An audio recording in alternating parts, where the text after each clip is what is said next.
Ahora vamos a la palabra, lo que nos tiene acá reunidos. Este es el tema número 48 de la serie Hechos, la Iglesia y su misión. Y el título es Caídas que animan. Caídas que animan. Vamos a leer Hechos capítulo 20, versículo 9, pero vamos a tratar de abarcar desde el versículo 7 hasta el versículo 12. Tomamos como base el versículo 9. Dice así: y un joven llamado Eutico, que estaba sentado en la ventana, rendido de un sueño profundo, por cuanto Pablo disertaba largamente, vencido del sueño, cayó del tercer piso abajo y fue levantado muerto. Oremos. Señor, gracias por la bendición que nos das de reunirnos para alabarte, para adorarte, para cantarte lo que hay en nuestro corazón. Esto que nosotros estábamos proclamando no solamente con nuestros labios, queremos que sea una realidad. Somos tus siervos, como cantábamos, aquellos quienes buscan darte la gloria, aquellos quienes buscan agradarte y alabarte, pero aquellos sobre todo quienes no tienen voluntad. El apóstol Pablo dijo: ya no vivo yo, mas Cristo vive en mí. Es ahora tu voluntad la que yo oro para que se haga en la tierra, en mi vida, así como se hace en los cielos. Y tu voluntad está expresada en tu palabra. Ella es la única que nos puede santificar y transformar a tu imagen. Queremos, Señor, recibir esta palabra así, con humildad, con mansedumbre, para poder ser transformados por medio de ella. Háblanos al corazón y usa, Señor, estos labios y estas notas, este mensaje que tú me has dado para tu iglesia aquí en esta ciudad. En el nombre de Jesús. Amén. Amén. Vamos a hacer un pequeño repaso antes de entrar al tema acerca de este capítulo 20, que es un capítulo que tiene muchas emociones, es un capítulo muy emocionante. ¿Por qué? Porque Pablo ministra y da palabras de aliento a los discípulos, y después, más adelante en este mismo capítulo, da palabras de aliento a los pastores, a los ancianos. Pero hoy vamos a recordar que hubo un alboroto ahí en la ciudad de Éfeso, en donde Pablo, después de este alboroto, después de que la autoridad terrenal se encargó de poner bajo control todo eso, Pablo se encargó de exhortar a los hermanos y de abrazar a los hermanos. El mensaje del domingo pasado pues fue un mensaje de mucho aliento para nosotros, porque pude ver cómo muchos nos abrazamos y pudimos platicar, y esto es necesario, ¿no? Pablo lo hizo después de un tiempo pues difícil, de una turbulencia, y él abrazó a los miembros de la iglesia, y de allí partió a Macedonia. Allí en Macedonia hizo exactamente lo mismo, que fue exhortar a las iglesias, y lo hizo con abundancia de palabras. Exhortar, dijimos que tiene que ver no con un regaño, eso vimos que es la palabra reprensión, pero exhortación tiene más que ver con llamar al arrepentimiento a la persona y darle a la vez ese consuelo. ¿Por qué? Porque al llamar al arrepentimiento ya va implícito que le estás mostrando que lo que hizo está mal. Pero no se trata nada más de hundirlo y dejarle y decirle estás mal en lo que estás haciendo, sino que tratar de consolarle y decirle: ok, no es el fin del mundo, arrepiéntete, y después consolarle, llevarle a que pueda ser restaurado y restituido hacia a la ocasión o la posición anterior. Allí en Macedonia fue lo que hizo Pablo. Para eso se necesitan abundancia de palabras. El viaje de Pablo continuó hasta Grecia, en donde se encontraba Corinto, estas iglesias de los corintios, y allí en Corinto él se quedó por 3 meses. Su siguiente destino era un lugar llamado Troas. Este destino sería por mar, ese era el plan de Pablo. Sin embargo, se enteró de que los judíos estaban armando un complot en su contra, así que él emprendió este viaje por tierra acompañado por Lucas. Esto lo vimos también. Los otros compañeros de Pablo en este viaje se fueron por el barco, como originalmente estaba el plan, y llegaron antes, porque este camino, esta ruta que tomó Pablo por tierra le iba a tomar más tiempo. Así que ya los colaboradores de Pablo, esta lista que vimos también, estaban esperándolo allí a Pablo junto con Lucas, y en el camino a ese lugar donde se iban a encontrar en Troas, se detuvieron en Filipos. Todas estas ciudades son ciudades clave dentro del Nuevo Testamento y de las cartas que vemos que Pablo escribió. Ahí se detuvieron en Filipos y celebraron la Pascua, que era la fiesta, o es la fiesta de los panes sin levadura. De Filipos navegaron a Troas, y tenemos el detalle de que su viaje duró 5 días. Eso era más del doble de tiempo. O sea, este viaje fue extendido. ¿Por qué? Porque había turbulencia seguramente. El agua estaba muy movida, y esto hizo que el viaje durara de lo que era normal 2 días a 5 días. Y finalmente Pablo y Lucas llegaron a este lugar en donde se centra esa enseñanza del día de hoy, que es Troas. Allí se reunieron con el resto del equipo, y no solo con el resto de equipo misionero, sino también con las iglesias o la iglesia que estaba allí. Troas, como repaso también en lo que vimos anteriormente, era un lugar muy significativo para Pablo. Era un lugar muy importante para él dentro de su ministerio. ¿Por qué? Porque allí fundó él una iglesia en su segundo viaje misionero. Eso lo vemos en la segunda carta a los Corintios, capítulo 2, versículo 12. Y allí también, en ese lugar, fue en donde se le mostró esa visión de un varón macedonio que le decía, ayúdanos. ¿Se acuerdan? En el capítulo 16. Esta iba a ser la última visita de Pablo a esta ciudad de Troas, la cual iba a durar 7 días. Estos 7 días Pablo los iba a usar exhortando a la iglesia, pero iba a ser la última vez que él estaría en medio de ellos. Vamos a leer el versículo 7, capítulo 20, dice: el primer día de la semana, reunidos los discípulos para partir el pan. Bueno, aquí vemos ya que está este concepto eclesia, que es llamamiento fuera. Vimos la semana pasada las características de una comunidad espiritual, y hoy vamos a ver lo que ocurre cuando esa comunidad espiritual se reúne como iglesia, como asamblea. Todos los creyentes somos la iglesia. Diga, yo soy la iglesia. Todos somos la iglesia. ¿Por qué? Porque como vimos, uno de los llamados o significados, de la palabra iglesia es llamamiento fuera. Hemos sido llamados a salir del pecado, de la esclavitud del pecado, para entrar a la libertad. Hemos sido liberados de la muerte que produce el pecado para vivir una vida espiritual, una libertad. Y una vez rescatados de la esclavitud del pecado, también seguimos siendo llamados fuera del mundo. No sé si me va siguiendo, son como 2 fases. Primero, fuimos llamados fuera de la esclavitud del pecado a la libertad en Cristo, y una vez estando en la libertad en Cristo, seguimos siendo llamados fuera del mundo para poder vivir en el Espíritu. Vemos en 2 de Corintios capítulo 6, versículo 17. Nuestra vida como iglesia que somos estamos llamados a salir del mundo. Y el contexto aquí en 2 de Corintios 6, 17 está hablando de no os unáis en yugo desigual con los incrédulos. Normalmente se aplica en las relaciones sentimentales y no está mal, pero se refiere a mucho más que eso. Dice 2 de Corintios 6, 17, por lo cual, no se unan en yugo desigual, porque qué comunión tienen las luz con las tinieblas y todo eso que dijo antes. Por lo cual, salid de en medio de ellos y apartaos, dice el Señor, y no toquéis lo inmundo. Y eso es relevante lo que viene después. Y yo os recibiré. ¿Cuántos esperan ser recibidos por el Señor? ¿Verdad que sí? Claro, todos lo anhelamos, pero hay una condición aquí en el texto, que es que salid de en medio de ¿qué? De ellos, del mundo, del yugo desigual, apartarse de ellos y no tocar lo inmundo, para que el Señor nos pueda recibir. No quiere decir que nos vamos a volver monjes. No me vaya a malinterpretar aquí. Entonces ya no voy a salir de mi casa, voy a enseñar a mis hijos ahí, la escuela, en la casa, y que no salgan, y si llegamos a salir les voy a poner así como los caballos, para que no vean para ningún lado. Esto no quiere decir eso. Quiere decir salir de en medio de ellos, no tocar lo inmundo, apartarse de eso. Quiere decir a que no nos conformemos conforme al mundo, a la filosofía del mundo, que no absorbamos sus costumbres y su filosofía.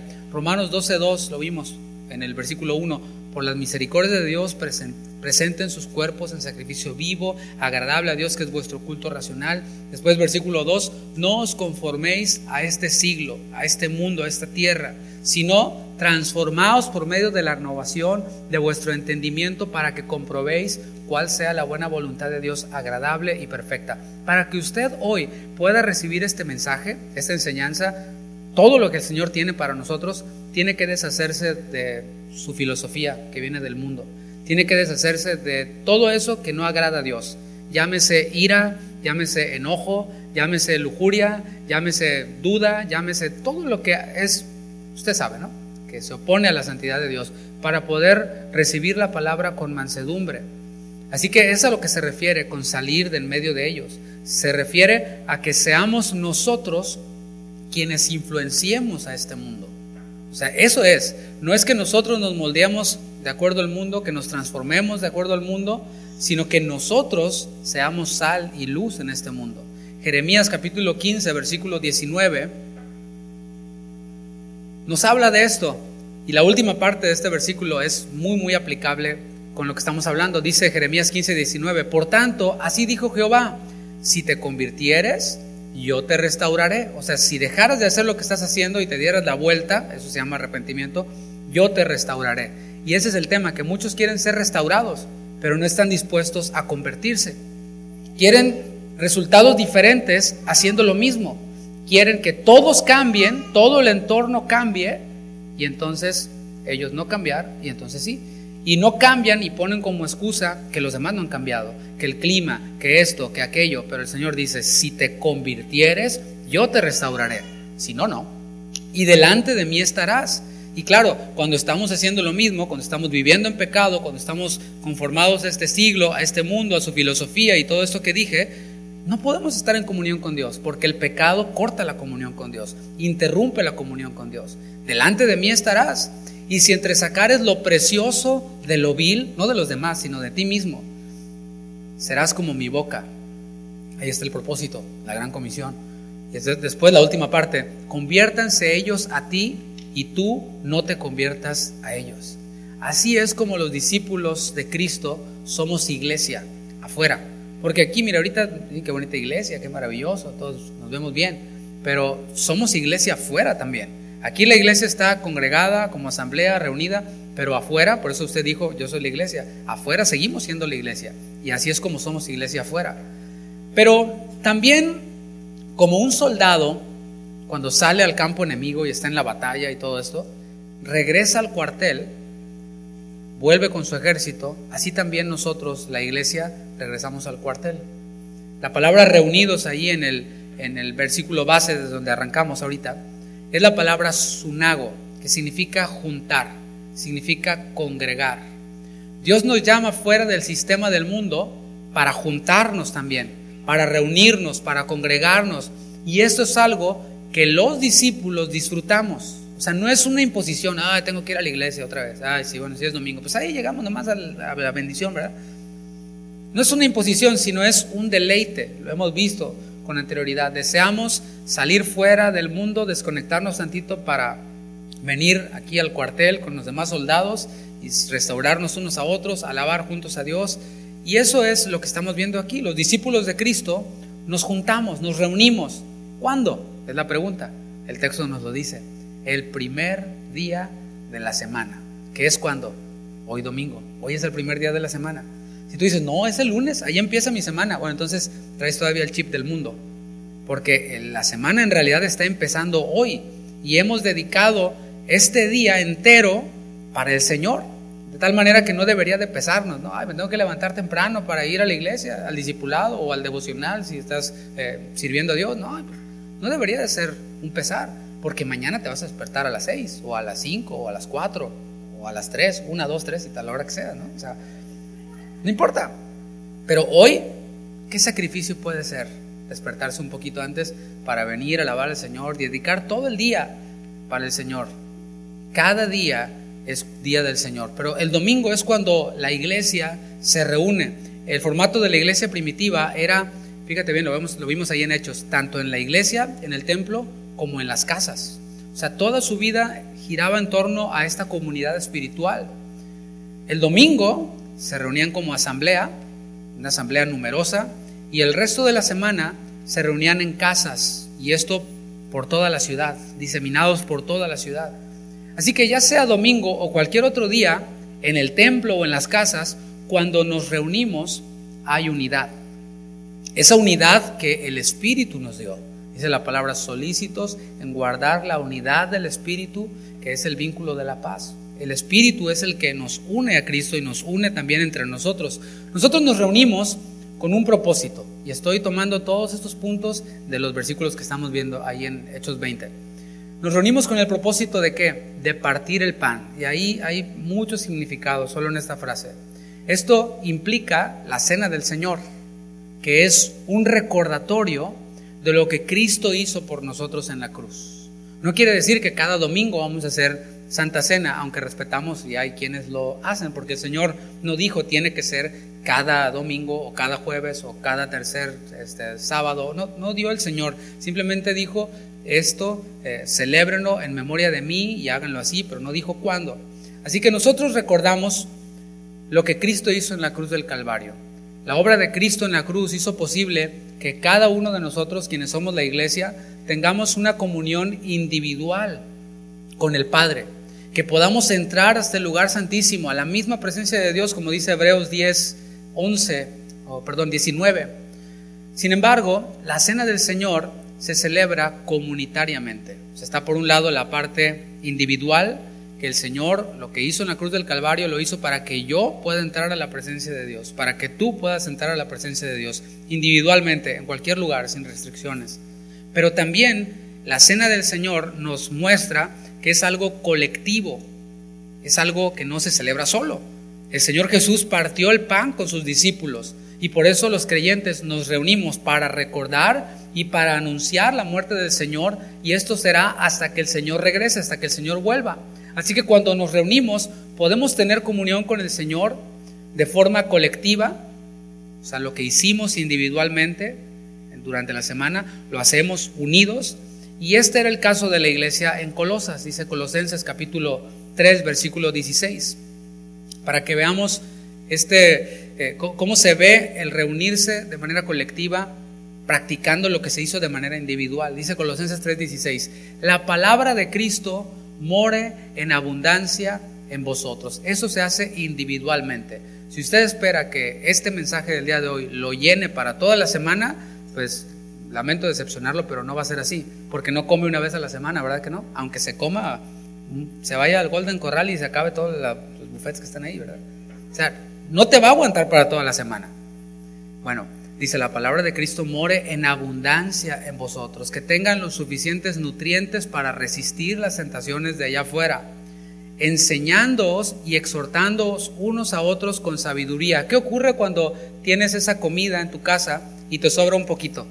No, pues échale el topper y ya estás viendo que hay demasiado en el refri. No, pues háblale a la comadre o háblale al compadre, ¿no? Compadre, pues aquí tengo tantita carne asada que sobró y recibe la bendición, ¿no? Y ahí pues compartes porque tienes mucho y no quieres que se eche a perder, entonces lo repartes. Dice, enseñándoos y exhortándoos unos a otros en toda sabiduría. Eso es lo que pasa cuando alguien está lleno de la palabra, que tiene suficiente y tiene también para dar y para repartir. El tema es de que cuando no hay ni para ti mismo, ¿cómo vas a dar a otros? ¿Cómo vas a repartir a otros? Dice, exhortándonos unos a otros en toda sabiduría, cantando con gracia en vuestros corazones al Señor con salmos e himnos y cánticos espirituales. Y claro, alguien que no está lleno de la palabra de Cristo, pues no canta, ¿no? ¿No lo ves en el texto? No. ¿Por qué? No tengo nada que decirle a Dios.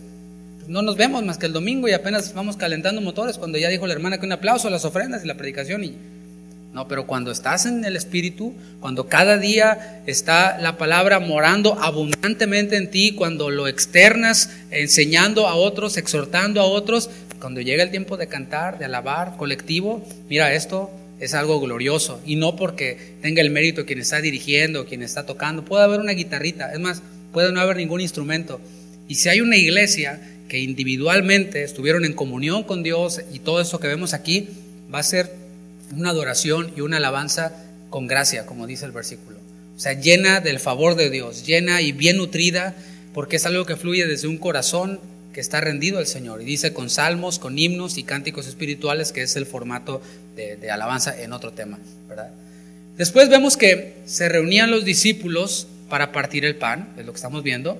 Y partir el pan, además de la cena del Señor, representa también lo que ocurría al terminar las reuniones. Vimos que se reunían en el templo, pero también se reunían en las casas. Y esto vemos que la iglesia seguía la fiesta después de la reunión. A esto le llamaban ellos ágapes o fiestas de amor.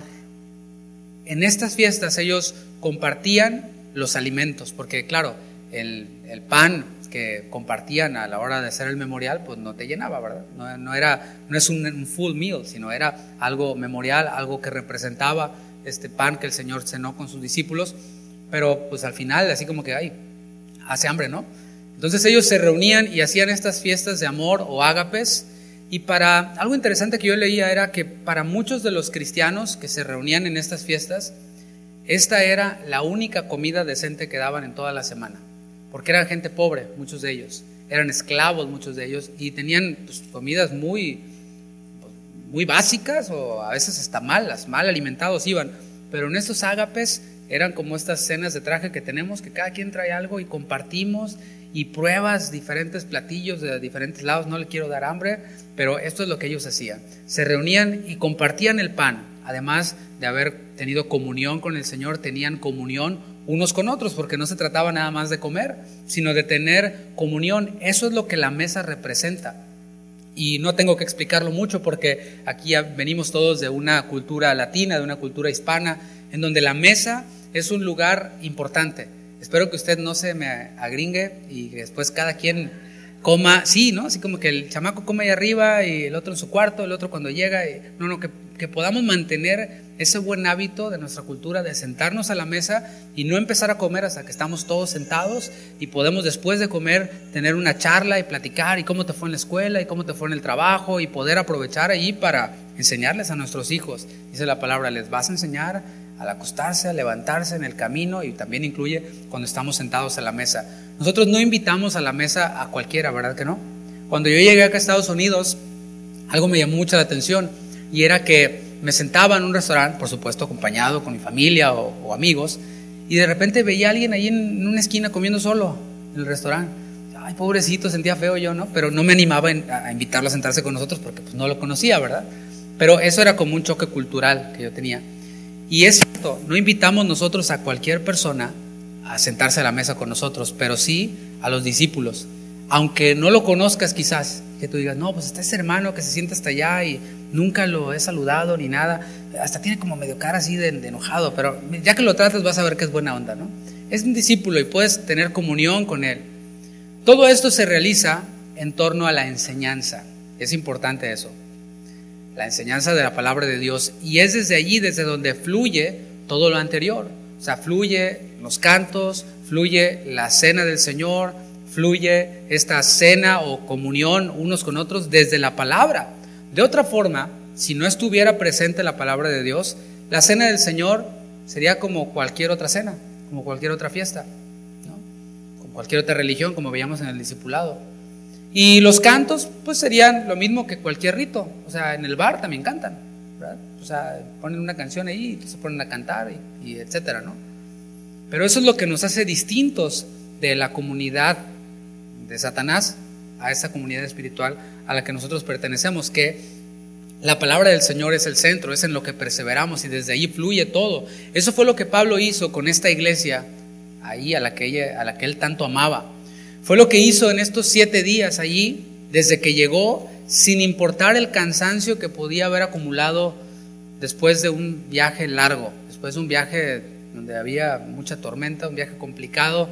Y si tú viajas, te das cuenta, estás de acuerdo que llegas cansado, y conforme vas avanzando en edad, vas subiendo del 3.º al 4.º piso y al 5.º piso y al 6.º piso, ya no es igual, ya llegas más cansado todavía. Bueno, a Pablo no le interesaba su cansancio físico, no le interesaba, a lo mejor había comido mal, a lo mejor había dormido mal, dice la palabra que se enfermaba también, se enfermaba mucho. A él no le importó eso, no dijo, ¿saben qué? Denme unos 2-3 días porque necesito recuperarme. No, él sabía que era la última vez que iba a estar allí, por el Espíritu lo sabía, y quería aprovechar todo ese tiempo. Y esto me recordaba algo que vivimos hace muchos años cuando mis papás, cuando vivíamos con mis padres ahí en México. Mi papá, pues un hombre de Dios que siempre predicando por todos lados, y yo era su mascota y su guitarrista también, iba para todos lados con él. Y me acuerdo que pues él fue a un viaje misionero no muy lejos de ahí de donde nosotros vivimos, porque un hermano indígena de la congregación quería que fuéramos a predicar y a alabar, en pocas palabras, llevar la iglesia al pueblo de donde él era originario, un pueblo indígena. Y bueno, fuimos a este viaje. Sin embargo, se vino una lluvia, era arriba de una montaña, estaba resbaloso el piso y no era así como que un resbalón cualquiera, era un resbalón que te ibas para abajo en el barranco, entonces sí era complicado. Se hizo de noche, se vino la lluvia. Ya para no hacerte largo el cuento, llegamos a esta iglesia como a las 12 de la noche, y uno llega con su chip de la ciudad, ¿no? Llegamos a la iglesia o al templo y vimos, no, pues no hay carros afuera, no hay nadie. No, pero ahí nadie tiene carro, uno si acaso, ¿no? Todos llegaban a pie y en burro y en diferentes otros medios, ¿no? Entonces cuando íbamos entrando, todos los que íbamos dijimos, no, pues yo pido la banca del medio, ¿no? Yo pido la banca de atrás, vamos a llegar a dormir ahí en el templo, ¿no? Ya íbamos programados para dormir, para descansar, pero cuando abren la puerta, la iglesia estaba llena, no cabía ni un alfiler, así como que, órale. Y quien estaba ahí presidiendo, ya llegaron los hermanos, conéctense, ¿verdad? Que eran indígenas, conéctense, hermanos, y ahorita nos ministran. Y nosotros así como que, ok, pues le dimos hasta como las 3 o 4 de la mañana, todos cansados, pero la iglesia tenía hambre. Quienes estaban reunidos tenían hambre de recibir la palabra, estaban dispuestos, no les importaba. Ellos decían, no venimos por un culto de 30 minutos o de 1 hora, venimos en días de camino, muchas horas a pie o en animal, cruzando pues, ríos y riachuelos y todo esto, así que si vamos a estar aquí le vamos a dar con todo, y lo decían en serio, ¿eh? Así que esto era más o menos lo que estaba pasando ahí con el apóstol Pablo. Este era pues ya el último día de campaña, aquí donde estamos en el versículo 7, el pueblo también estaba ansioso por seguir escuchando a Pablo, seguir escuchando la palabra.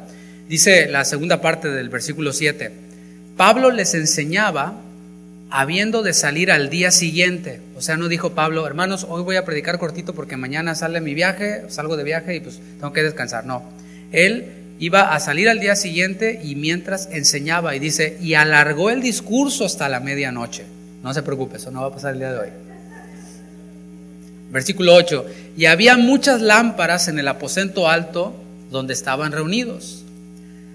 Cuando se juntan un pastor apasionado por la palabra y una iglesia ansiosa, un pueblo ansioso por escucharla, pues ocurre algo poderoso, ¿no?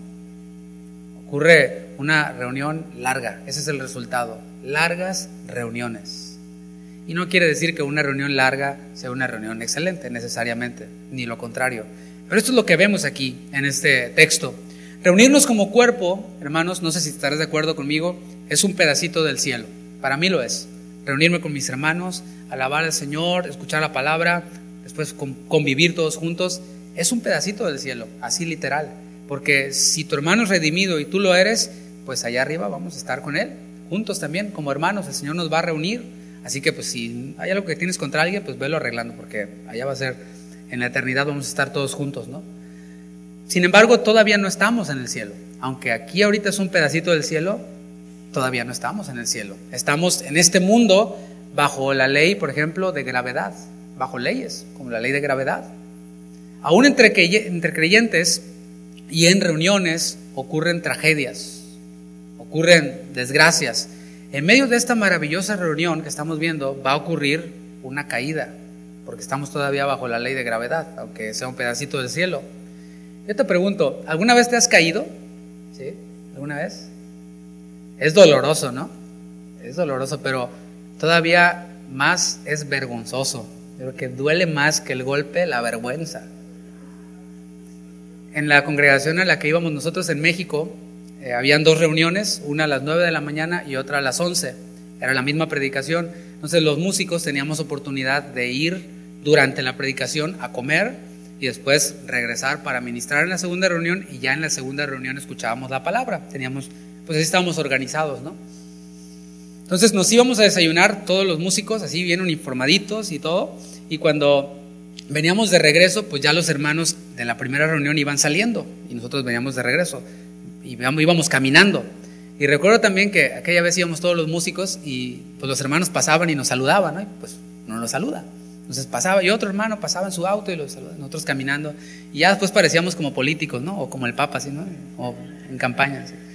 Pues ahí íbamos nosotros. Y yo creo que a lo mejor el orgullo se me subió un poquito, de, ay, mira, todos te saludan, ¿no? Antes de decir, ahí va el hermano guitarrista, qué bonito toca.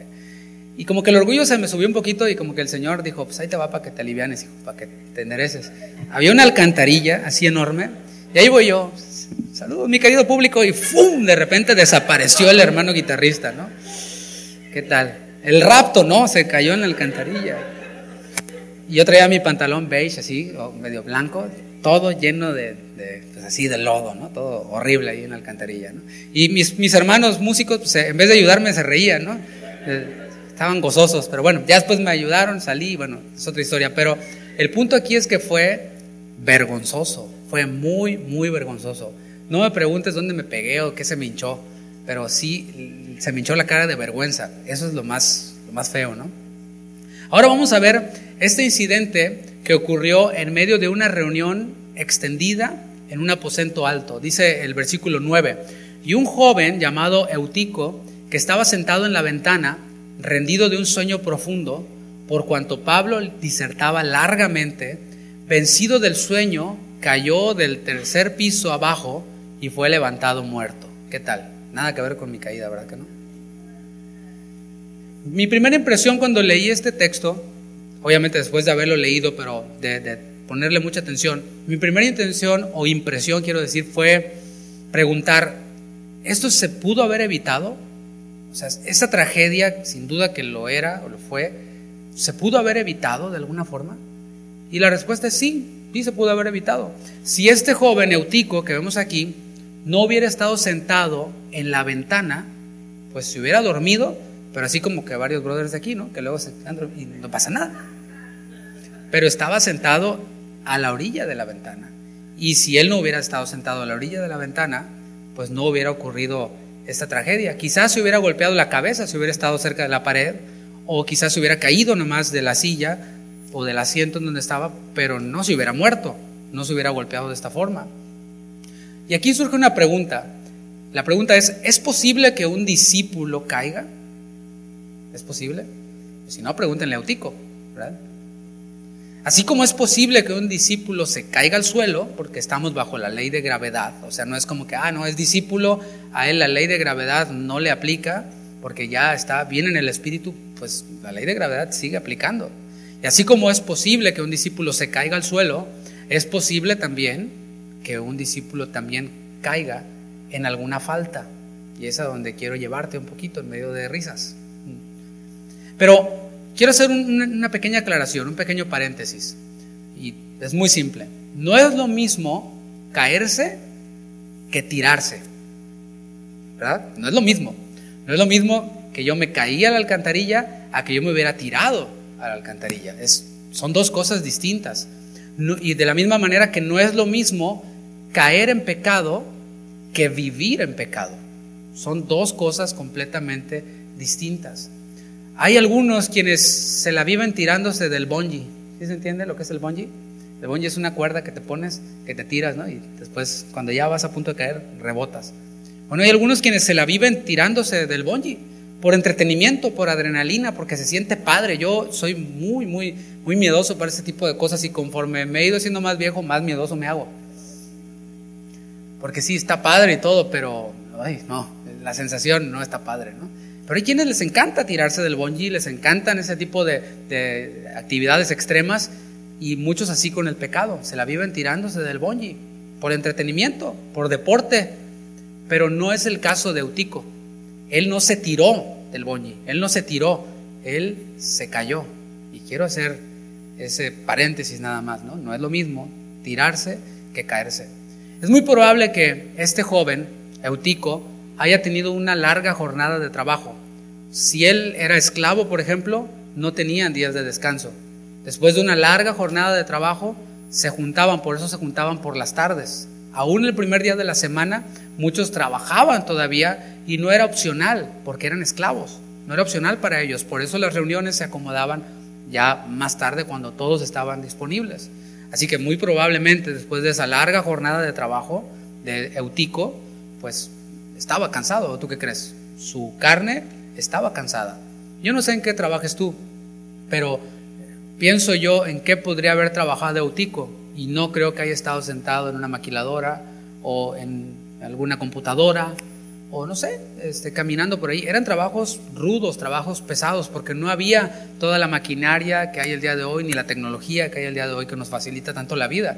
Así que es probable, muy muy probable, que este joven, después de una larga jornada de trabajo, estuvo dispuesto a congregarse, estuvo dispuesto a reunirse.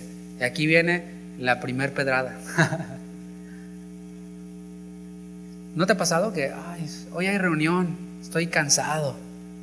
Y como lo he dicho y lo voy a seguir diciendo, no lo ponemos a hacer aeróbics, hermano. Está usted sentado cómodamente en una silla, bien rica, no como la de los cristianos aquí, estos discípulos. Pero él estuvo dispuesto, a pesar de estar trabajando por una larga jornada, estuvo dispuesto a reunirse, estuvo dispuesto a seguir escuchando la larga enseñanza de Pablo. Pero se rindió ante su humanidad. Eso fue lo que pasó, que se rindió hasta su humanidad. Y eso es lo que vemos en el texto. Te fijas, aparece la palabra vencer. Fue vencido por el sueño. Y esa palabra vencido es clave aquí, es clave. Es la que nos revela que Eutico no se tiró, que se cayó porque fue vencido. ¿Qué viene a tu mente cuando piensas en esa palabra? Vencer, vencedor, vencido. Pues a mí me habla de una lucha, ¿cierto? O sea, yo pienso, me transporto cuando era niño y el Blue Demon y el Santo y la Parca y todos estos que se daban, ¿no? Y se estaban luchando, o un boxeador que está en la lucha, está ahí tirando, y bueno, hay un vencedor y un vencido, ¿sí o no? Hay un vencedor y hay un vencido. Y la lucha, piensa por ejemplo en el boxeador, requiere esfuerzo esa lucha. El boxeador se prepara con una buena alimentación, con buen sueño, pues haciendo mucho cardio porque están saltando, tienen que estar despiertos, y requiere preparación, requiere fortaleza, requiere estar con todas las pilas cargadas, ¿no?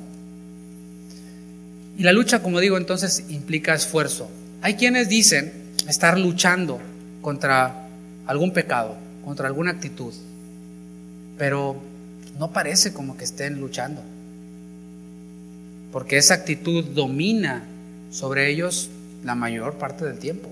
O sea, quiero dejar eso bien claro. Está la palabra vencer, que nos habla de lucha, y si lo asociamos con algún pecado, con alguna actitud, no podemos usar la excusa de es mi lucha.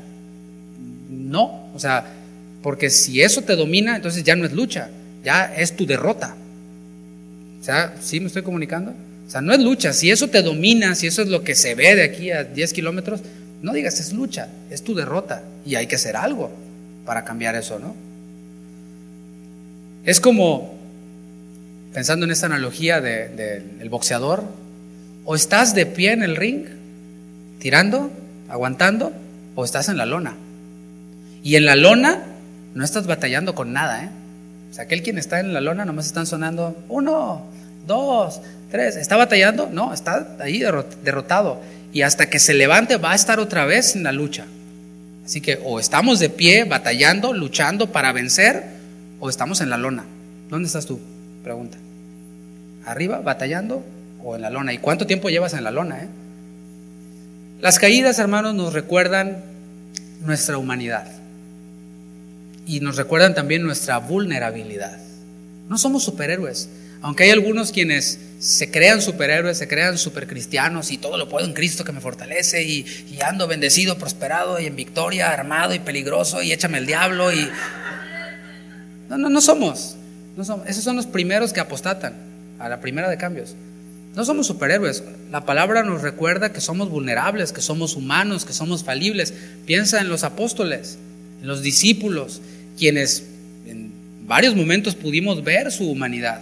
Piensa en el apóstol Pedro, aquel quien escribe: mas el Dios de toda gracia, que os llamó a su gloria eterna, Él mismo os perfeccione, os establezca después de que hayan padecido por mucho tiempo. Ves ahí a Pedro y dices tú, órale. Pero vimos a Pedro también negando al Señor. Lo vimos. Y Pedro no fue como Judas. Judas no batalló con nada, Judas estuvo en la lona todo el tiempo.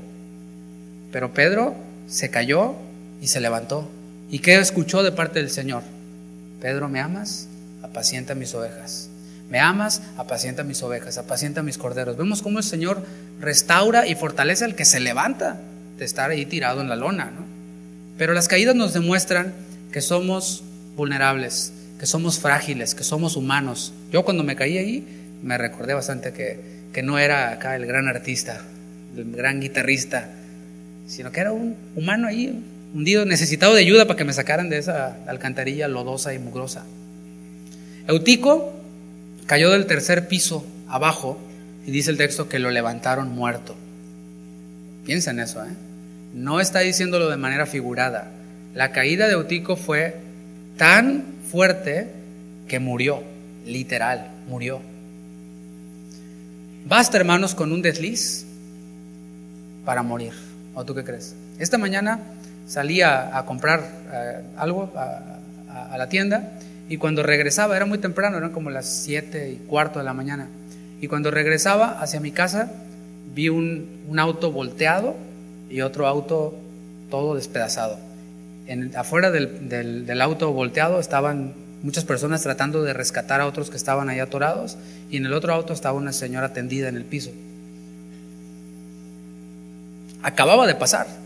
O sea, si me hubiera tardado 1 minuto o 2, me hubiera tocado verlo, o a lo mejor me hubiera tocado estar ahí, ¿no? Pero aquí a lo que yo voy es que así de vulnerables somos. Tú dices, allá nos vemos ahorita en el restaurante chino, manito. Pero no somos de hule, ¿eh? O sea, podemos perecer en cualquier instante porque somos humanos, porque somos vulnerables, porque basta solo con un desliz para morir. Puede ser incluso algo que todos hacen, ¿no? Todos lo hacen, todos se pasan el alto, ¿no? Porque ese accidente ahorita ocurrió porque uno de los dos se pasó en rojo, y seguido pasan accidentes ahí. Basta solo con un desliz para morir, o con algo que todos hacen. Sin embargo, aunque todos lo hacen, puede que si tú lo haces a ti te resulte mortal. ¿Cuántas personas conoces que la primera vez que bebieron y manejaron, chocaron y murieron? Nomás una vez. ¿Cuántas personas conoces que la primera vez que probaron algún tipo de droga se quedaron en el viaje o murieron ahí mismo de una sobredosis? ¿Cuántas personas conoces que la primera vez que fueron a un bar, la primera vez que iban, les cayó una bala perdida y murieron? Yo conozco personas así, no voy a entrar en detalles. O la primera vez que tuvieron relaciones sexuales fuera del matrimonio, les contagiaron una enfermedad que les cobró la vida. O la primera vez que permitieron que la furia los dominara, hicieron una locura y cometieron asesinato. Primera vez, un desliz, algo que todos hacen, no pasa nada. Vamos a ver el día de hoy qué debemos de hacer cuando alguien cae. Pero primero, antes de ver lo que la Biblia nos enseña para hacer cuando alguien cae, vamos a descartar posibilidades, ¿no? Quiero dejar esto bien claro. Es necesario que antes de entrar a esto, descartemos a aquellos quienes se tiran del bungee. No nos vamos a referir a ellos. Si tú eres alguien quien se tira del bungee y otra vez, estoy luchando, pues y en el bungee, ay, mira cómo lucho, padrísimo. ¿Sí? Si tú eres ese, tú no entras acá en esta categoría, ¿ok? Tú lo que necesitas es arrepentirte de tu pecado, porque la cuerda se puede romper en cualquier momento. Aquellos quienes no se reúnen para recibir la palabra, aquellos quienes desean vivir dándole gusto a su humanidad. Pues soy humano, sí, pero le das gusto a tu humanidad. Aquellos quienes desean vivir dándole gusto a su humanidad, aquellos quienes se tiran del bungee y de vez en cuando se hacen así como que los muertos. Ay, estoy muerto. ¿Para qué? Para ver cómo reaccionan los hermanitos. A ver cómo reaccionan los hermanitos. Y si no reaccionan como la persona esperaba, como este tirador del bungee, entonces empiezan a murmurar y a justificar. Ven, por eso soy así, porque así, mira, todos ven cómo estoy y nadie me ayuda. Sí, vemos que estás en el bungee, hijo, y que te las pasas a todo dar. Bueno, con estos aventureros hay que proceder de otra forma, distinto. Pero vamos a centrarnos en un creyente genuino, en un discípulo genuino, quien cae en alguna falta. No quien se tira, sino quien cae en alguna falta. Dice el versículo 10. Entonces descendió Pablo y se echó sobre él, y abrazándole dijo: no os alarméis, pues está vivo. El principio que vemos aquí es que debemos de estar constantemente mirando a nuestro alrededor. De eso se trata la iglesia, Iglesia no es yo llego, veo la película, me como mis palomitas y me voy, porque ya pagué mi boleto. No, eso no es iglesia. Hay iglesias que desean eso, desean tener un público así, que entra, sale, por supuesto que diezma y ya. Pero eso no es lo que vemos en la palabra, ¿sí? Hay que mirar nuestro alrededor, hay que ver las necesidades de los demás. Dice la palabra que es más bienaventurado el que da que el que recibe. Ten por seguro que vas a recibir cuando vienes. Ahora mismo estás recibiendo. Yo estoy sirviéndote a ti, estoy sirviendo a Dios, pero te estoy sirviendo a ti porque me metí a estudiar este tema. Y así cualquier otro hermano quien sirve aquí te está sirviendo a ti. Pero debemos de venir con la actitud de no de ver cómo me sirven, o qué recibo, o qué está mal, porque no somos productores, ni superintendentes, ni supervisores, sino que somos siervos de Dios, somos discípulos de Cristo. Entonces debemos de venir listos para atender cualquier necesidad y hacerlo como para el Señor. Así que debemos de estar constantemente mirando a nuestro alrededor. Y esto no solo es venir pensando en mí mismo, porque eso fue lo que Pablo hizo. Él estaba predicando, imagínate, Pablo predicando una larga enseñanza, vio que estaba pasando algo y estuvo dispuesto a hacer una pausa en su mensaje. O sea, no lo finalizó, no dijo, hermanos, ya aquí terminamos, vamos a ver qué pasa. No, vamos a hacer un break, porque vio que algunos ya no estaban, oyó alboroto, oyó gritos, qué sé yo, y detuvo su mensaje por un momento, hizo una pausa, a pesar de que faltaba todavía lo bueno, venía la cena del Señor. Y vemos aquí, en el versículo 10, entonces descendió Pablo. Y aquí la pregunta es, ¿estás dispuesto a mirar a tu alrededor? ¿Lo estás haciendo? ¿Estás mirando a tu alrededor? No con el afán de criticar, no con el afán de murmurar, sino con el afán de servir. No es lo mismo, eso está chueco, mira cómo está, debería estar así y está chueco. No es lo mismo, y mira, aquí que no hay orden en esta iglesia. Es diferente a venir y enderezarlo, ¿verdad que sí? Es distinto.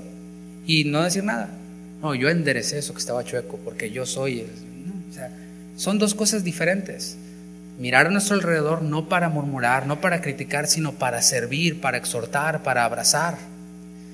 La otra pregunta es, ¿estamos dispuestos a interrumpir nuestra ocupada agenda para descender a donde está algún caído? Porque es muy fácil, no, pues sí se cayó, no, sí, pues por dormilón, ¿qué le pasa? ¿Quién sabe qué? ¿Estamos dispuestos a ir a donde está ese caído?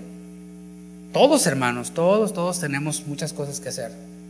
A veces pensamos que nada más yo me levanto temprano, nada más yo me desvelo, nada más yo trabajo, pero todos, o sea, si pensamos fuera de nosotros, esa es la verdad. Yo sé que aquí todos tenemos una ocupada agenda, vivimos en una ciudad grande en donde hay mucho tráfico, pero estamos dispuestos a interrumpir esa ocupada agenda y dejar un día, es que es el único día que tengo para sentarme en la sala de mi casa y ver Netflix. Es el único día que tengo. Bueno, ¿estás dispuesto a hacer a un lado ese día de descanso para ir a donde está algún caído? Ahora, imagínate la reunión de aquí de Pablo. Seguramente quienes levantaron a Eutico muerto, pues comenzaron a gritar, ¿no? A dar voces de gritar, ¿qué pasó, Eutico? Despierta. O sea, imagínate el drama ahí que estaba, ¿no? Inmediatamente, ¿qué es lo que pasa cuando se oyen gritos? Pues todos van a ver qué onda, qué pasó, no sé. Entonces el mensaje perdió un poquito de interés y empezaron uno a uno a salir a ver qué había pasado. Así que cuando estaban todos ahí alrededor, comenzaron a llorar porque dijeron, no, pues está muerto. Acuérdate que quien escribió el libro de los Hechos fue Lucas, y Lucas se dedicaba a la medicina, era médico, así que el veredicto de Lucas es contundente. Un médico lo dijo, estaba muerto. Y se dieron cuenta ellos que estaba muerto, y los gritos y los llantos todavía se hicieron mayores, ¿no? Pero ¿qué fue lo que dijo Pablo? Y esto nos da un principio a nosotros cuando encontramos algún caído. Si encontramos algún caído, debemos de escuchar las palabras de Pablo. No os alarméis. Esas son las palabras de Pablo, y ese es el principio para nosotros. No se alarmen. De hecho, eso es lo primero que se recomienda cuando hay alguna situación de emergencia, algún terremoto, algún huracán. Es no se alarmen, no corran, no griten, no se desesperen. Tranquilos, piensen, traten de mantener la calma. Es lo mismo que Pablo está diciendo. No griten, analicen la situación. En vez de decir, lo sabía, el Eutico, ¿sí? Se le veía. Siempre se dormía en las reuniones, siempre. Madre, el Señor ya mandó juicio de una vez, ¿no? Ay, perdón para los euticos aquí reunidos, ¿eh? En vez de decir ese lo sabía, o de alarmarse, ay, cayó, y de pensar que es el fin del mundo, ya, el fin del mundo, cayó, alguien se durmió y se murió, ya. En vez de hacer eso, debemos de restaurar. Es lo que vemos aquí que Pablo hizo, el ejemplo que vemos aquí. Debemos de tratar de restaurar. Como dijimos, la semana pasada, los abrazos son medicina. Está comprobado científicamente. Y por eso vemos aquí la palabra que nos manda: saludaos con abrazo santo, con ósculo santo. Los hermanos les saludan. Los abrazos son medicina. Y de hecho hay dos ejemplos en el Antiguo Testamento en las cuales hubo una similitud. Uno está en 1 de Reyes 17:20, que fue Elías con el hijo de la viuda de Sarepta. Dice 1 de Reyes 17:20: y clamando a Jehová, dijo: Jehová Dios mío, aún la viuda en cuya casa estoy hospedado has afligido, haciéndole morir a su hijo. Y se tendió sobre el niño 3 veces, lo abrazó 3 veces, y clamó a Jehová y dijo: Jehová Dios mío, te ruego que hagas volver el alma de este niño a él. Y Jehová oyó la voz de Elías, y el alma del niño volvió a él y revivió. En el Antiguo Testamento, un abrazo fue medicinal, por supuesto acompañado de fe. Pero después, en 2 de Reyes, vemos algo semejante, que fue el profeta Elías con el hijo de la Sunamita. Dice 2 de Reyes 4:32: y venido Eliseo a la casa, he aquí que el niño estaba muerto, tendido sobre su cama. Entrando él entonces, cerró la puerta tras ambos y oró a Jehová. Después subió y se tendió sobre el niño, poniendo su boca sobre la boca de él y sus ojos sobre sus ojos y sus manos sobre las manos suyas. Así se tendió sobre él, y el cuerpo del niño entró en calor. Volviéndose luego, se paseó por la casa a una y otra parte, y después subió y se tendió sobre él nuevamente, y el niño estornudó 7 veces y abrió sus ojos. No solo vemos aquí, hermanos, el ejemplo de estos profetas de Dios y del apóstol Pablo. Aquí no es solamente el ejemplo, sino que también es un mandato para nosotros. No hacerlo de manera literal, como lo hizo Eliseo, por ejemplo, pero sí vemos este mandato en Gálatas capítulo 6, versículo 1. Ese es el mandato para nosotros los discípulos. Amados, te lo leo en la Nueva Traducción Viviente. Amados hermanos, o sea, discípulos nacidos de nuevo, si otro creyente está dominado por algún pecado, ustedes que son espirituales, y esa palabra dominado es vencido, lo mismo que pasó con Eutico. O sea, no es que se estaba tirando del bungee, no es que ya lleva años ahí dice que batalla, pero igual no se ve ningún cambio, sino que vemos que hay un dominio, lo venció. Si alguno es vencido, es dominado por algún pecado, ustedes que son espirituales deberían ayudarlo a volver al camino recto con ternura y humildad, y tengan mucho cuidado de no caer ustedes en la misma tentación. Este mandamiento que vemos aquí en Gálatas 6:1 tiene un doble propósito. El primero es la restauración del caído, pero el segundo está en la última parte, es llevarnos a reconocer nuestra propia vulnerabilidad. Ese es el otro propósito de este mandato del Señor. Aquella madrugada en Troas había ocurrido una tragedia, pero había ocurrido un milagro. Y el milagro para Pablo fue que seguramente nadie más se le durmió en la predicación. Pero Pablo, lo interesante es que no hizo mucho énfasis en el milagro como se hace hoy en día. Ocurre un milagro y lo empezamos a publicar y a tratar de darle validez a nuestro ministerio por ese milagro que ocurrió, como si nosotros lo hubiéramos hecho. No, es que en mi iglesia ocurren milagros, aleluya. No, pues sí. Pero Pablo no hizo eso, Pablo no le dio énfasis al milagro. Vemos el versículo 11 lo que hizo. Después de haber subido y partido el pan y comido, habló largamente hasta el alba y así salió. O sea, Pablo no se quedó ahí, vengan, vean, háblenles a todos, háblenle al canal de televisión, a Univisión de aquí, de Troas, y a Troasvisión y a quién sabe cuál, ¿no? Y aquí pongan, no. Y después ahí Pablo dando la entrevista, no, pues es que yo cuando predico estas cosas pasan, ustedes saben, ¿no? Noche de milagros, y ahí les va el saco y todo este asunto, ¿no? No hizo eso. Dice que después subió al aposento otra vez. O sea, eso es lo que hacemos quienes predicamos la palabra. Predicamos, el Señor hace la obra y luego seguimos predicando. No dejamos que eso nos maree. Subió otra vez y celebró la cena del Señor. Ese es nuestro propósito, anunciar la muerte del Señor hasta que Él venga. Y lo hizo hablando hasta el amanecer. El incansable apóstol Pablo. Seguramente Pablo respondió preguntas, porque la palabra aquí que aparece en el texto de hablar largamente hasta el alba no es un monólogo que alguien da como lo estoy haciendo yo ahorita, sino era un espacio en el cual Los demás podrían preguntar, podían testificar, podía haber una interacción. En ese formato se convirtió esa reunión más adelante, una reunión tan larga.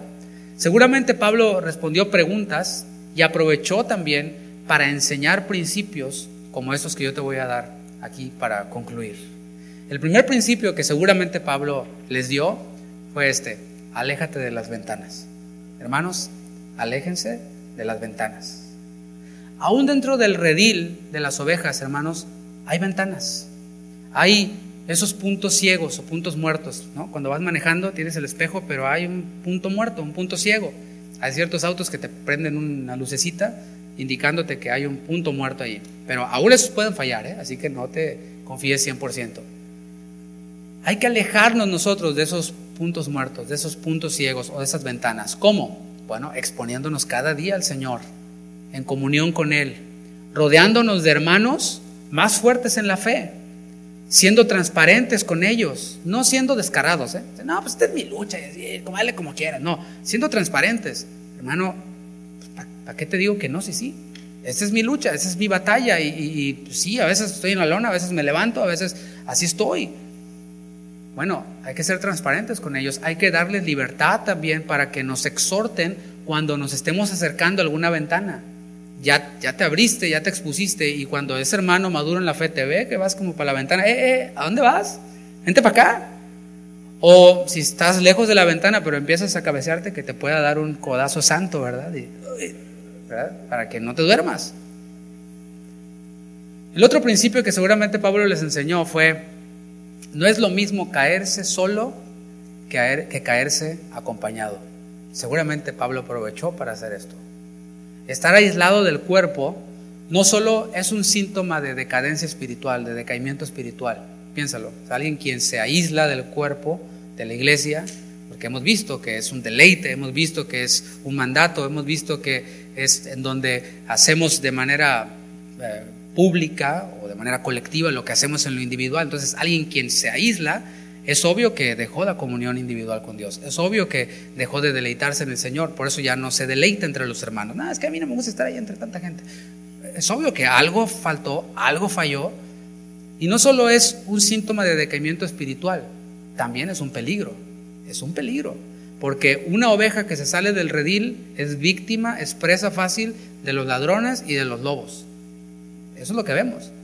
Cuando alguien se cae, no es lo mismo que se caiga solo a que se caiga acompañado. Piénsalo, ¿qué hubiera sido de Eutico si hubiera caído de la ventana y no hubiera estado rodeado de hermanos?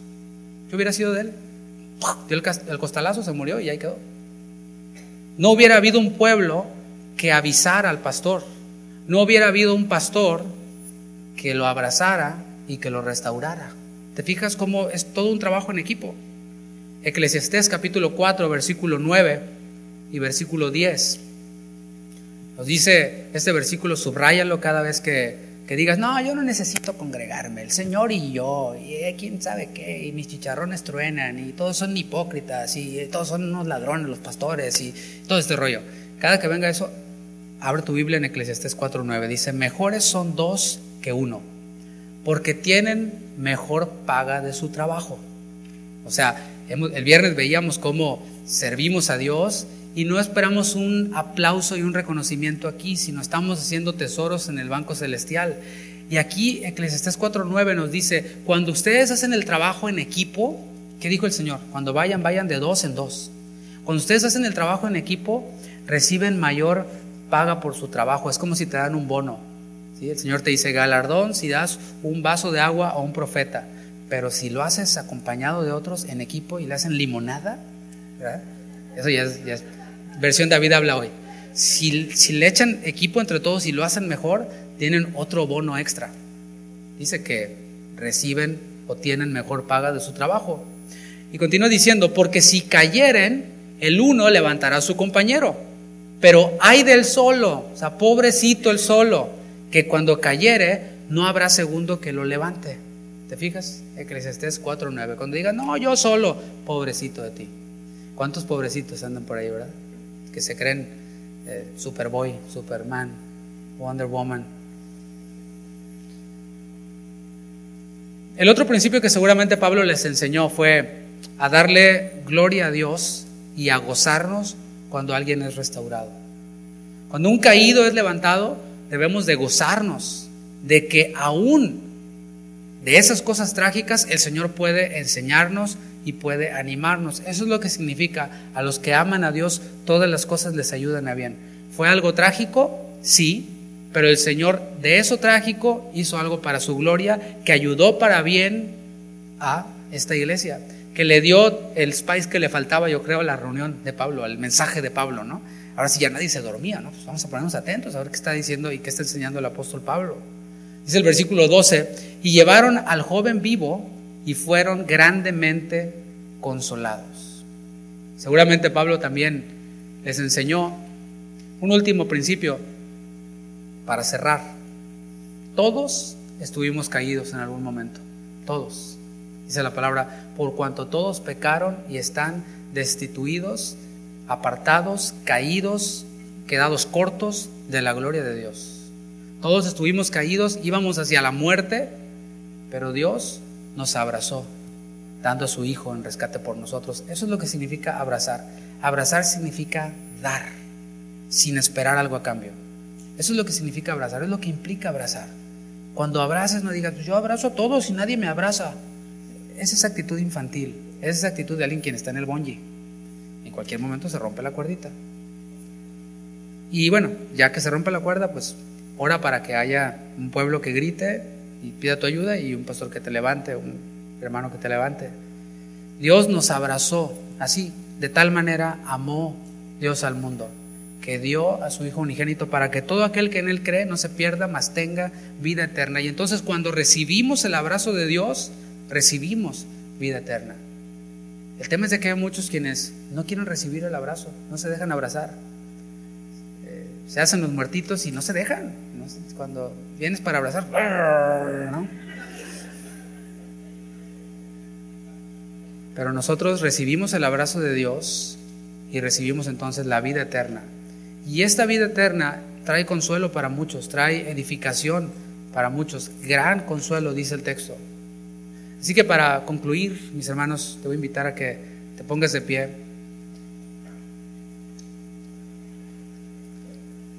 Y me gustaría, antes de concluir, llevarte a meditar. Si tú dices: ¿sabes qué? Ahí le diste el clavo, yo soy un caído.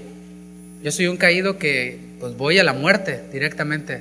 No tengo a Cristo. Bueno, el Señor manda a todo hombre en todo lugar a que se arrepienta. Y hoy puede ser el día de salvación para ti. Déjate abrazar por Dios. Déjate abrazar por Dios por medio de Cristo y recibe la vida eterna. Así que, ¿qué es lo que tienes que hacer? Simplemente creer que Cristo es el Cordero de Dios que quita el pecado del mundo, ese pecado el cual te tiene en esa condición de caído. Y cuando tú reconoces tu pecado, cuando tú reconoces que estás corto, lejos, apartado de la gloria de Dios, es cuando te conviertes en abrazable para Dios y recibes ese abrazo de Dios y recibes esa vida eterna. Quizás tú estás caído ya siendo salvo. Bueno, si eres salvo y caíste, qué bueno que estás aquí. Es algo bueno. Dios te trajo con un propósito. Dios permitió que estuvieras aquí con un propósito. Si ese es tu caso, entonces déjate abrazar. Queremos abrazarte, queremos restaurarte por medio de la palabra. La pregunta es: ¿vas a estar dispuesto a recibir el abrazo? ¿O te vas a hacer el duro? ¿O te vas a hacer el que sale corriendo? Hay un pueblo aquí que quiere abrazarte, que quiere restaurarte.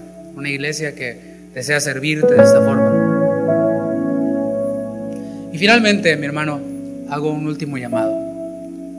Hoy puede ser un día de salvación para muchos, puede ser un día de restauración para otros, pero también puede ser el día en el que puedas abrazar tú a algún caído. Si has recibido ánimo por medio de este mensaje, entonces podemos afirmar el título de este mensaje, y es que hay caídas que animan. Así como la caída de Eutico nos está animando hoy puedes tú restaurar a alguien, contribuir para esa restauración y que esa caída se convierta en ánimo para todos nosotros, para toda la iglesia. Hay un dicho por ahí que dice que la ropa sucia se lava en casa, ¿verdad? Y no queremos exponer a nadie, no se trata de exponer a nadie, sino se trata de restaurar. ¿Y cómo se ha de restaurar a alguien si no dice: me duele aquí? ¿Cómo el doctor te va a curar si no le dices me duele aquí, me duele acá? Pero si tú dices, no, soy todo bien, yo ando al 100, cuando estás ya con una metástasis en tu cuerpo. Así que hoy puede ser esta oportunidad para que mires a tu alrededor. Si tú dices, no, yo no estoy caído, yo soy salvo, yo no he caído, estoy bien despierto, velando y orando. Bueno, si eres esa persona, mira a tu alrededor, interrumpe tu agenda y abraza a alguien por medio de la exhortación en amor. La restauración de su caída, hermanos, puede convertirse en ánimo para toda la iglesia. Yo lo he visto, yo he visto cómo Dios ha restaurado a personas, y la restauración de esa persona no dependió de mí, sino que fue un trabajo en equipo de muchos otros. Yo no puedo hacer el trabajo de todos. Pablo, después de aquí, continuó con su viaje, partió de Mileto hacia Jerusalén, de Jerusalén a Roma, y allí murió. Y cuando Pablo se despidió allí en Mileto de los ancianos, seguramente en él había esa lucha de decir, ya no voy a estar en medio de ellos, y hay muchos peligros que ellos corren. Pero Pablo sabía que no era su iglesia, sino que era la iglesia del Señor, y que la misma iglesia, el mismo cuerpo, podía sanar al cuerpo. Así que hoy estamos entre esas tres posibilidades. O estás caído en tus delitos y pecados, déjate abrazar por Dios, arrepintiéndote de tus pecados. Inclina tu rostro y vamos a orar. Me gustaría orar primero por ese primer grupo. Si tú te reconoces caído así, en esa condición, simplemente levanta tu mano, y esa mano levantada significa, Señor, aquí estoy, me rindo. Reconozco que no todo está bien, reconozco que no tengo todo bajo control, que no es que hago muchas cosas malas y las buenas equilibran un poquito la situación, sino que estoy caído, necesitado de un abrazo tuyo. Y ahí con tu mano levantada dile, Señor, perdona mis pecados. No me había dado cuenta de cuán pecador soy. No me había dado cuenta de que al no confiar en tu Hijo Jesucristo como mi Salvador, estoy lejos, destituido de tu gloria. Pero también ahora puedo entender lo que dice tu palabra, donde dice que a todos los que le recibieron y a los que creen en su nombre les es dado el derecho, la potestad de ser tus hijos. Yo quiero ser tu hijo, Señor. Pasar de ser tu enemigo a ser tu hijo adoptivo, y recibir este abrazo de la salvación para después empezar a recibir el abrazo de tu iglesia. Ese abrazo cotidiano que tú tienes como padre con su hijo. Poder decirte, papito, Abba Padre, y tú abrazarme, Señor, y usar muchos medios, muchas personas, miembros de esta iglesia, para que puedan abrazarme y puedan restaurarme, y también yo abrazar y restaurar a otros. Dice tu palabra, bendito sea el Dios y Padre de nuestro Señor Jesucristo, el cual nos consuela, el Dios de toda consolación nos consuela para que también nosotros podamos consolar a otros. Gracias, Señor. Obra en medio de este pueblo que está aquí. Pido, Señor, que tu Espíritu siga trayendo convicción de pecado a aquellos quienes quizás no levantaron su mano, no oraron, pero que estas palabras queden clavadas en su alma y que puedan venir al arrepentimiento y tú hagas esa obra de salvación. Señor, también queremos pedirte por aquellos quienes, siendo discípulos, han caído a causa de su debilidad, a causa de su humanidad, a causa de haberse separado de la comunión contigo. Podemos pensar en Eutico, y seguramente esas lámparas que estaban en el templo empezaron a calentar el lugar, y ese calor no le ayudaba con el cansancio que él tenía. Por eso se acercó y pensó que cerca de la ventana era una buena opción para refrescar un poquito. Pero tú, Señor, eres el agua de vida que nos refresca. No hay absolutamente ninguna ventana del mundo que pueda darnos paz, que pueda calmar nuestra ansiedad, que pueda quitar o eliminar nuestro estrés. Señor, yo reconozco, si ese es tu caso, dile, yo reconozco, Señor, que estoy en la ventana. Estoy tratando de satisfacer mi necesidad con cosas del mundo. Estoy tratando de buscar respuestas en el mundo, en mi carne, en mi orgullo. Esa ventana puede ser culpar a otros para justificar mi situación. Pero hoy vengo a ti, Señor, me rindo, Señor. Si tú estás caído, dile: Señor, abrázame. Y el Señor lo va a hacer, el Señor te va a abrazar por medio de alguien. Y si hay alguien aquí quien no está caído, Señor, que pueda hoy abrir sus ojos, mirar a su alrededor y que vea, Señor, a quien puede abrazar. No como un abrazo sentimental únicamente, sino un abrazo de restauración, que se interesa por la condición espiritual, que se interesa por el bienestar y por la santificación de esta persona. Obra, Señor. Gracias porque tú nos enseñas, aún de la caída de alguien, tú nos enseñas principios para que nos consideremos a nosotros mismos. Tú nos hablaste de estar firmes en la libertad con la que Cristo nos hizo libres, sin estar sujetos al yugo de la esclavitud. Nos hablaste, Señor, acerca de las obras de la carne, acerca del fruto del Espíritu, y después hablaste a los Gálatas: si alguno fuere sorprendido en alguna falta, vosotros que sois espirituales, restauradle con espíritu de mansedumbre, considerándose a vosotros mismos, no sea que vosotros también seáis tentados. Gracias, Señor, por este consuelo y este ánimo que traes a nuestras vidas. Sigue hablando a nuestros corazones, y que esta semana sea una semana de gloria. Esta semana que inicia el día de hoy, que saliendo de aquí podamos ver a nuestro alrededor y ver a quién podemos abrazar por medio del Evangelio, y ese abrazo que tú das y esa vida que tú das a los muertos. Gracias, Señor, por este día. En el nombre de Jesús. Todavía no abra sus ojos. Antes de concluir por completo, me gustaría hacer algo especial, y me gustaría llamar a todos los jóvenes, si pueden pasar aquí todos los jóvenes, porque en este texto vimos a un joven llamado Eutico, y no cabe duda que la juventud que nosotros tenemos aquí en esa congregación está cerca de muchas ventanas, está cerca de muchos productos que les causan sueño, y nosotros no queremos que esta juventud se duerma ni que se muera, sino queremos que esta juventud sea consagrada al Señor. Así que yo le invito a usted que se quede ahí en su lugar, que extienda sus manos, y pueden voltear, chicos, para allá, y vamos a orar por ellos para que el Señor los fortalezca. ¿Sabe que esta es la próxima congregación? Ya cuando Javier esté viejito y ya no pueda predicar, digo él porque por ahí empieza, ¿no? Y luego ya venimos más para abajo. Ya cuando nosotros no podamos predicar, no podamos enseñar, de aquí van a salir pastores, de aquí van a salir maestros, ministros de alabanza. Y me gustaría que nosotros podamos considerar esto, podamos orar por ellos, pedirle al Señor para ellos respaldo, fortaleza para las luchas, y que puedan ellos entender la gravedad de un desliz. Así que hagamos eso, y después de eso me gustaría orar aquí por Jonathan y por Adolfo. ¿Dónde está Adolfo?